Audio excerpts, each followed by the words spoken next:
Selamat datang di channel saya.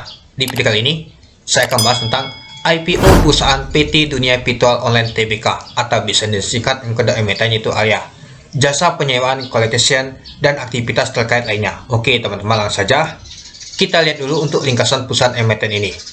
Perusahaan didirikan pada tahun 2010, di mana merupakan perusahaan penyedia layanan data center yang telah tersertifikasi dinilai 3 fasilitas dengan standar ANSI TIA 942B untuk cakupan arsitektur, telekomunikasi, kelistrikan, dan mekanikal.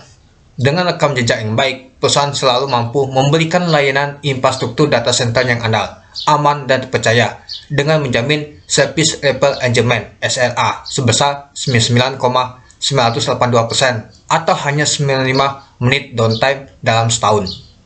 Secara histori, perusahaan mencatatkan 100% uptime setiap tahun sejak perusahaan beroperasi. Saat ini perusahaan memiliki 3 data center di 3 lokasi berbeda, yakni Area 31 Cimanggis, Area 31 Gedung Cyber, dan Area 31 Gedung Tipe 1 dan 2, serta mendapatkan pasokan listrik sebesar 25 MW.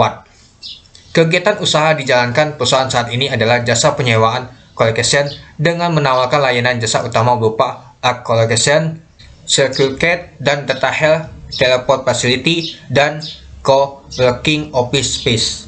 Untuk alamat emiten ini yaitu di Jalan Raya Tapos nomor 31 Cimpan, Kecamatan Tapos, Kota Depok, Jawa Barat 16459. Untuk situs perusahaan emiten ini yaitu http://www.alia31.id. Nah, itu dia teman-teman untuk ringkasan perusahaan emiten ini. Oke, kita lihat dulu teman-teman. Ini adalah circuit case-nya, ini data health-nya, dan ini adalah teleport facility-nya itu. Nah, ini adalah lokasi untuk data center-nya teman-teman. Nah, ini adalah data center semua teman-teman. Itu seperti sampel teman-temannya itu. Oke, kita lanjut lagi ke informasi perusahaan IPO ini. Jumlah saham ditawarkan adalah sekitar 510 juta lembar saham. Dari total saham dicatatkan yaitu 20,08%. Harga penawaran dari 121 sampai 131. Dana diperoleh sekitar 61 miliar sampai 66 miliar. Untuk penawaran awal yaitu di tanggal 5 Maret sampai 13 Maret tahun 2024. Untuk penawaran umum yaitu sekitar 25 Maret sampai 27 Maret tahun 2024. Untuk pencatatan saham yaitu di tanggal 27 Maret tahun 2024. Untuk pencatatan saham di Bursa Efek Indonesia di tanggal 1 April tahun 2024. Untuk underwriter-nya yaitu GL, Panin Sekuritas Tbk, masuk ke papan pengembangan. Nah, itu dia teman-teman untuk informasi perusahaan IPO ini. Oke, kita lanjut lagi ke rencana penggunaan dana. Yang pertama, sekitar 64,17% akan digunakan untuk pengembangan usaha dalam bentuk belanja modal. Yang kedua, sekitar 35,83% akan digunakan untuk modal kerja dalam rangka mendukung kegiatan operasional perusahaan secara umum. Nah, untuk lebih lengkapnya teman-teman bisa baca prospektus di bab 2-nya itu. Ini saya singkat saja karena kita menghemat waktu ya teman-temannya. Untuk rencana penggunaan dana ini jadi kita sudah tahu, yaitu digunakan untuk belanja modal dan juga modal kerja. Itu dia. Oke, kita lanjut lagi ke struktur pemegang saham. Sebelum IPO nilai nominalnya yaitu 75 per saham. Nah, ada PT Dwi, ada Sugeng, ada Mikael, ada Poni, lalu masyarakat. Jadi jumlah modal ditetapkan dan disetorkan penuh ada sekitar 2,5 miliar teman-teman. Itu dia. Nah, jadi kita sudah tahu teman-temannya itu. Oke, kita lanjut lagi. Nah, kita baca juga ya teman-temannya yaitu pembatasan sahamnya. Nah, pihak yang dilarang untuk mengalihkan sebagian atau seluruh kepemilikan atas saham perusahaan setelah pernyataan pendaftaran menjadi efektif. Oke, kita langsung saja ya teman-temannya. Nah, kita lihat di sini ya teman-temannya. Memperhatikan ketentuan pasal 85 ayat 1 dan 2. Nah, ketentuan OJK ya teman-temannya. Nah, kita langsung saja ya teman-temannya kita lihat ya. Nah, kalau kita lihat sih bagian diatur pada OJK nomor 25 tahun 2017 dan berdasarkan surat pernyataan masing-masing para pemegang saham tertanggal 18 Desember tahun 2023, para pemegang saham yaitu PT Dwi Tunggal Putra Sugeng, Alpian, dan Mekael Kurnia Wirawan Alipen telah menyatakan tidak akan mengalihkan sebagian atau seluruh kepemilikan saham perusahaan yang dimiliki sampai dengan 8 bulan setelah pernyataan pendaftaran menjadi efektif. Itu dia. Nah, jadi dia ini tidak boleh mengalihkan nama tuh sahamnya teman-temannya itu. Nah, kalau kita lihat sih dia ini semuanya ini keluarga ya teman-temannya itu. Ketiganya nih. Nah, jadi kita sudah tahu ya teman-temannya itu. Nah, jadi mereka ini nggak boleh nama tuh mengalihkan sahamnya itu. Nah, lalu kita baca lagi, memperhatikan ketentuan pasal 85 ayat 1 dan 2 Peraturan OJK nomor 3 POJK 04/2021 tentang penyelenggaraan kegiatan di bidang pasar modal POJK nomor 3 tahun 2001.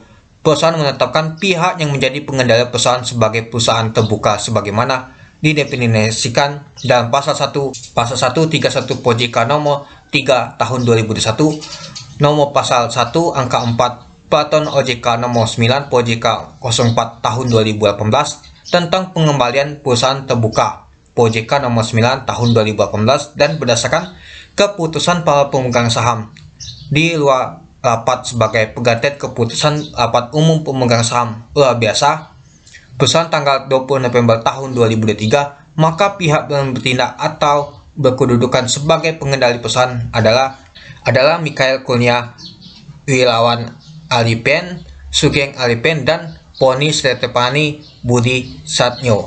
Nah, itu dia teman-teman. Jadi untuk pengendalinya ini ada 3 ya teman-temannya. Nah, mereka ini semua teman pengendalinya ya sama saja sih, karena mereka ini nanti ada di dalam ini teman-teman, perusahaan ini. Nah, nanti kita lihat ya untuk struktur pemegang sahamnya itu. Oke, jadi dia ini tidak boleh nama itu mengalihkan untuk sahamnya teman-temannya itu. Nah, sesuai dengan peraturan POJK tadi teman. Ya, tapi tetap saja sih namanya itu market ya, semua itu tergantung sama market teman-teman itu. Oke, kita lanjut lagi. Nah, ini dia teman-teman, yaitu struktur pemegang sahamnya. Nah, si PON ini jadi pengendalinya teman-teman, karena dia memegang 40% dari saham DTP ini teman-teman itu. Lalu ada Sugeng juga, Alipin, lalu ada si Michael ini. Nah, ini juga. Nah, lalu mereka bertiganya ada juga di sini. Nah, ini dia di area ini, itu dia. Jadi sama saja sih teman-temannya, mereka ada di sini atau di sini sama saja. Mereka tuh jadi pemegang sahamnya itu. Oke, kita lanjut lagi ke laporan keuangannya.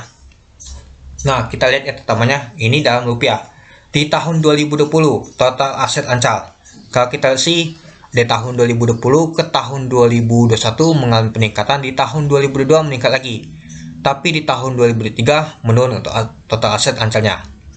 Untuk total aset tidak Ancal kalau kita sih dari tahun 2020 ke tahun 2021 mengalami peningkatan, di tahun 2022 meningkat lagi. Lalu di tahun 2023 meningkatnya itu sangat drastis. Jadi untuk total asetnya dari tahun ke tahun mengalami peningkatan, itu dia. Nah, lalu kita lihat untuk nama itu total hutangnya untuk jangka pendeknya. Nah, untuk di tahun 2020 ke tahun 2021 nyata mengalami peningkatan. Di tahun 2022 meningkatnya itu sangat drastis banget teman-teman. Ya, kalau kita sih hampir berapa ribu persen ya teman-teman meningkatnya itu. Lalu di tahun 2023 menurun lagi untuk nama itu hutang jangka pendeknya. Lalu untuk total hutang jangka panjangnya kalau kita sih dari tahun 2020 ke tahun 2021 menurun ya teman-temannya. Di tahun 2022 dia sedikit meningkat. Nah, di tahun 2023 meningkatnya itu sangat drastis. Nah, tapi kalau kita sih untuk di tahun 2022 untuk total jangka panjang itu kecil ya teman-temannya dibandingkan di jangka pendeknya. Nah, kalau kita sih untuk jangka pendeknya untuk utangnya di tahun 2022 ini lumayan besar banget ya teman-temannya. Untuk jangka pendeknya kecil di tahun 2022. Nah, tapi di tahun 2023 tuh sudah selesai untuk utangnya, sudah dilunasin, jadi kecil lagi dia teman-teman, itu dia. Jadi untuk total hutangnya dari tahun 2020 ke tahun 2021 mengalami peningkatan, di tahun 2022 meningkat sangat drastis, tapi di tahun 2023 menurun untuk total hutangnya, itu dia. Nah, kita masuk ke total ekuitasnya. Di tahun 2020 ke tahun 2021 mengalami peningkatan, di tahun 2022 meningkat lagi, di tahun 2023 jadi meningkatnya tuh sangat drastis teman-teman, itu dia. Nah, jadi dari tahun ke tahun untuk total ekuitas itu meningkat itu. Oke, kita masuk ke laporan laba rugi dan penghasilan kompresif lainnya. Oke, kita lihat dulu untuk pendapatannya. Ini dalam bentuk rupiah ya. Nah, di tahun 2020 ke tahun 2021 nyata mengalami peningkatan. Di tahun 2022 nyata mengalami penurunan nih teman-teman itu. Lalu kita lihat juga di tahun 2022 ke tahun 2023 sampai di bulan September. Ternyata mengalami peningkatan dibandingkan di tahun 2022 itu. Untuk beban pokoknya pastinya mengalami peningkatannya teman-temannya. Selama nama itu pendapatannya pasti meningkat itu. Oke, kita langsung saja untuk melihat nama itu laba itu tahun berjalannya. Oke, kita lihat di tahun 2020 ke tahun 2021 ternyata mengalami peningkatan. Di tahun 2022 ternyata menurun dia teman-teman. Hampir 80% menurun sejak di tahun 2021 kalau kita lihat. Lalu di tahun 2023, kalau kita bandingkan di tahun 2022, nyata meningkat sangat drastis. Nah, kalau kita lihat nanti dijadikan setahun, kemungkinan sih nggak jauh beda seperti di tahun 2022 untuk pendapatannya. Pasti meningkat sangat sedikit itu. Oke, jadi kita sudah tahu ya untuk apa analoginya. Jadi, untuk di tahun 2022 itu turunnya itu sangat drastis ya teman-teman ya. Yang naik itu hanya di tahun 2021 dan di tahun 2020. Oke, kita lihat dulu namanya tuh rasio keuangan pentingnya teman-teman. Nah, kalau kita lihat sih untuk rasio pertumbuhannya, pendapatannya, nah di tahun 2020 nyata naik 100% semua ya teman-teman ya. Nah di tahun 2021 nyata 3% cuman. Nah di tahun 2022 minus dia teman-teman, turun dia. Nah lalu di tahun 2023 meningkat lagi 47% itu. Nah kita langsung saja melihat nama tuh laba neto periode atau tahun berjalannya. Nah kalau di tahun 2020 100% ya. Di tahun 2021 dia 13%. Nah di tahun 2022 minus dia 43%. Nah di tahun 2023 itu naiknya 12%. Lumayan juga sih dibandingkan di tahun 2022 sebelumnya itu. Nah untuk total ekuitasnya meningkat ya di tahun 2023 dan untuk liabilitasnya menurun ya itu. Tapi di tahun 2022 meningkat untuk total hutangnya. Itu dia. Oke, kita lanjut lagi ke kebijakan dividen. Nah kita baca ya teman-temannya. Setelah penahanan umum perdana saham, perusahaan berencana untuk membayarkan dividen kas kepada pemegang saham perusahaan dengan rasio sebanyak-banyaknya 20% dari laba bersih tahun buku yang bersangkutan dimulai di tahun buku 2027. Lama banget ya teman-temannya, tahun buku 2027 artinya di tahun 2028 mau bagi dividennya teman-teman. Kan mau dicatatkan di tahun buku 2027 itu. Lama banget ini teman-teman itu. Oke, jadi kita anggap saja dia mau bagi dividen di tahun buku 2027. Nah, jadi di tahun 2028 nanti dia bagi dividennya teman-teman, itu dia. Oke, kita lanjut lagi. Nah, kita masuk ke policy area ya teman-teman untuk di harga 121 dan 131 di tahun 2022. Untuk PBP-nya di 121 yaitu 40,91 kali, untuk di 131 yaitu 44,30 kali. Untuk pelnya di 121 yaitu 125,65 kali, di 131 yaitu 136,03 kali. Untuk BP-nya sama ya 2,96, untuk DOL juga sama 2131,92%, untuk lainnya juga sama 32,56%, untuk EPS juga sama 0,96. Untuk jumlah saham di stok penuh adalah 2,5 miliar. Untuk ekuitasnya 7,5 miliar. Untuk laba bersihnya di tahun 2022 itu 2,4 miliar. Untuk total hutangnya itu 160 miliar. Untuk market cap di 121 yaitu 307 miliar. Untuk market cap di 131 yaitu 332 miliar. Nah, jadi kalau kita sih untuk policy di tahun 2022 jelek banget ya teman-temannya, mahal banget. Apalagi hutangnya ini besar banget. Kita lihat saja dulunya saja sampai 2000% teman-teman itu. Nah, untuk pelnya aja tinggi banget, apalagi PBP-nya nih teman-teman 40 kali. Ya, hampir sama seperti Blend. Ya, Blend beda cerita itu teman-temannya itu. Oke, coba kita lihat di tahun 2023 disetahunkan untuk laba bersihnya teman-teman. Kita lihat untuk harga di 121 dan 131. Untuk PBP-nya 1,91 kali di 121, di 131 2,07 kali. Untuk pelnya di 121 yaitu 124,79 kali, untuk di 131 yaitu 135,11 kali. Untuk BP-nya sama 63,38, untuk DOL-nya sama 37,35%, untuk lainnya sama 1,53%, untuk EPS 0,97. Untuk jumlah saham di stok penuh yaitu 2,5 miliar. Untuk ekuitasnya 160 miliar. Untuk laba bersih jika disetahunkan di tahun 2023 itu 2,4 miliar. Untuk total hutangnya yaitu 60 miliar. Untuk market cap di 121 yaitu 307 miliar. Untuk market cap di 131 yaitu 332 miliar. Nah, jadi kalau kita lihat sih untuk policy di tahun 2023 jika disetahunkan ini lumayan menarik teman-temannya. Karena murah teman-teman untuk policy-nya. Untuk PBP-nya aja nggak nyampe 2 ya teman-temannya kalau di 121 nih. Nah kalau di 131 sampai dah 2 kali. Nah untuk total hutangnya aja turun ya teman-temannya seperti kita lihat tadi ya di tahun 2023 ini itu. Oke, kita lanjut lagi ke pencatatan terpusat polling. Nah mungkin ini langsung saja ya teman-temannya saya untuk bacakan dulu ya. Nah mungkin ini kita sudah tahu ya, dia masuk ke penahanan umum golongan pertama. Nah karena dia tuh untuk nilai IPO-nya tidak mencapai 250 miliar. Jadi masuk ke golongan pertama dia. Nah, lalu untuk alokasi untuk sahamnya itu yaitu sekitar 15% atau senilai 20 miliar. Nah, artinya hanya sekitar 15% nanti yang akan dibagikan ke retail, teman-teman. Itu. Nah, kalau kita ambil dari harga 66 miliar ini, teman-teman, itu dia. Kalau 60 miliar juga sama sih, nggak jauh beda itu. Nah, jadi kita sudah tahu ya teman-temannya bahwa alokasi saham yang paling sedikit adalah 15% atau 20 miliar. Itu ada pollingnya nanti, teman-teman. Itu dia. Oke, kita lanjut lagi. Kesimpulan. Yang pertama, kinerja perusahaan saham area dari tahun 2020 ke tahun 2021 mengalami peningkatan dari segi pendapatan, tapi di tahun 2022 menurun. Dan di tahun 2023, jika disetahunkan sedikit meningkat ya, dibandingkan di tahun 2022 tadi, teman-teman. Itu. Yang kedua, tujuan penggunaan dana lumayan menarik untuk modal kerja dan belanja modal. Yang ketiga, untuk underweight dari IPO saham area adalah GL. Terakhir bahwa MPXL dan kelas 1 kali log A. Oke, coba kita lihat dulu teman-temannya. Nah, Panin Sekuritas yaitu GL. Kita lihat di tahun 2018 2 kali ALA, di tahun 2020 3 kali ALA semua, di tahun 2021 hanya MTEL minus dia, Cimeli 10%. Untuk di tahun 2022 untuk ADCP minus, untuk GoTo 13%. Nah, kita masuk ke tahun 2023-nya. Untuk JBP minus dia 0,6%. Untuk MPXL dan kelas 1 kali A semua. Nah, tapi teman-temannya, untuk MPXL nih, dia ada awalnya teman-teman. Kita lihat dulu. Di hari pertama, dia nggak jual sama sekali.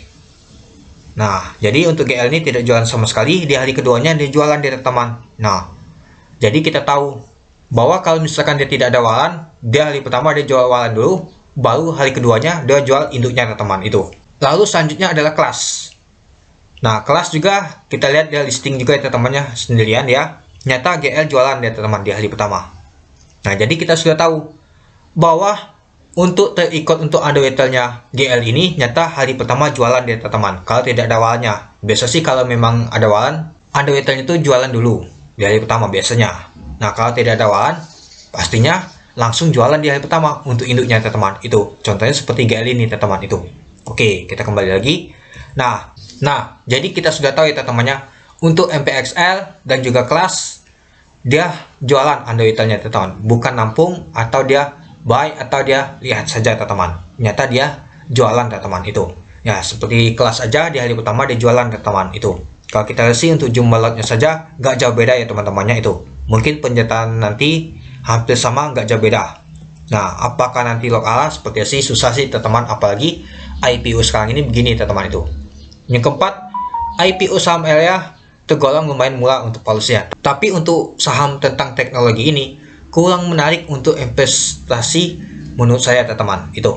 Yang kelima, coba ada awalnya, tambah lebih menarik lagi, ini tambah tebal kantong kita pastinya teman-teman. Dan untuk underweight TGL pasti buang barang waran dulu, baru induknya teman-teman di hari keduanya. Kalau kita lihat untuk terikut MPXL kemarin teman-teman itu, dia jual barang waran dulu, baru dia induknya teman-teman di hari kedua. Nah, ini tidak ada warannya, pastinya dia akan buang barang di hari pertama teman-teman, sama seperti kelas teman-teman itu. Nah, yang keenam, IPO saham area lebih cocok memanfaatkan momentum jangka pendek saja, YPC aja, yang penting cuan. Kalau bonus teman-teman itu. Ya, kita lihat saja seperti yang baru kemarin ya teman-temannya, PC aja. SF terikutnya itu bagus banget. Tahunnya nggak log ala teman-teman. Malah dia turun, terus naik lagi dia. Hampir di sesi kedua mau log ala, tahunnya nggak jadi. Ujung-ujungnya ditutup berapa persen aja, 30%. Ya, tapi lumayan juga sih teman-teman. Tapi dia, kita lihat pada saat dia bakal sama lagi di sore hari, nyata underweight-nya jualan teman-teman itu.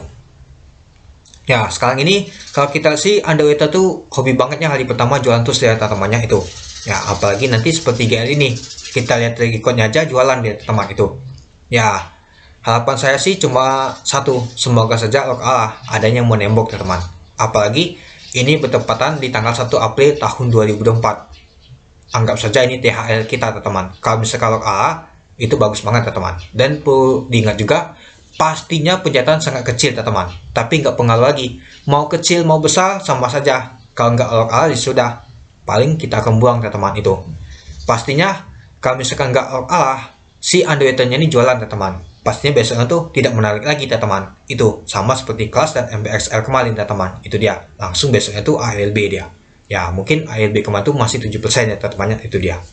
Oke, mungkin itu dulu ya teman-temannya untuk pembahasan saya tentang IPO saham area ini teman-teman. Ya, menurut saya sih kalau tidak work ya kita IPC aja, yang penting cuan aja. Ya seperti PC aja nggak work teman-teman, padahal recordnya aja bagus teman. Apalagi kita lihat seperti MPXL kelas aja hanya satu kali work deh teman-teman. Misalkan dia nggak work ya pasti turun ke bawah deh teman-teman. Ya setidaknya masih ditutup di zona hijau teman-teman, itu aja. Oke, mungkin itu dulu ya teman-temannya untuk video saya tentang pembahasan untuk IPO saham area. Ya, kalau saya sih pasti ikut ya teman-temannya.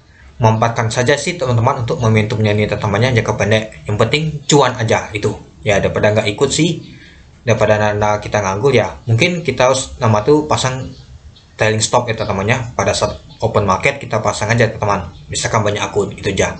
Itu sih saran saya sih teman-teman. Nah untuk saat ini kita harus hati-hati ya teman-temannya untuk IPO ya. Karena jangan banget amat bisa saja nanti ditutup di zona merah.